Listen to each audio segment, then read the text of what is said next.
Britain's former Prime Minister David Cameron has announced he's quitting his seat in Parliament.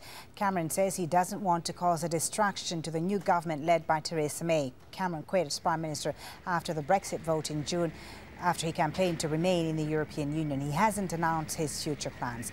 Nadim Baba joins us live from London. So Nadim, why has he quit his parliamentary seat? Well, good question, Folly. As you said, he says he doesn't exactly know what he's going to do after this. He's still only 49 years old. He's been a constituency MP. He's represented that constituency in the south of England for 15 years. As you said, he stepped down as Prime Minister after leading the country for 6 years, after he unsuccessfully campaigned for Britain to remain in the European Union. And he says he doesn't want to distract from Theresa May, who was also on the Remain side, but now, as Prime Minister, is in charge of a government which she says is determined to take Britain out of the EU.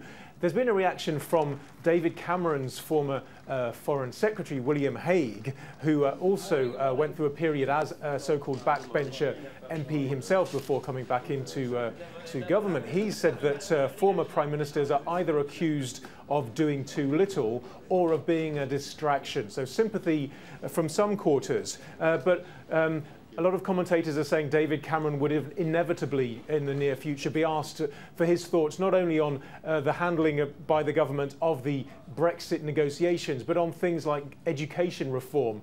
Theresa May wants to allow new selective state schools, something David Cameron was very set against. He said that he wants his legacy to be a strong economy and social reform. Now, his critics would point to policies like the so-called bedroom tax and a record number of people using food banks as something which would actually go against that. And also, people on the Remain side are saying that he, as somebody who took the issue of EU membership to a referendum needlessly, in some people's opinion, he's now walked away from it, handed over the complex, very complex issue process of taking the country out of the European Union to other people, walking away from what he started, in his critics' opinion. But of course, he did turn around people's opinion of the Conservative Party. They're still they're leading in the opinion polls. He won 2 general elections. That can't be forgotten. Right. Thank you so much for that, Nadim Baba, live for us in London.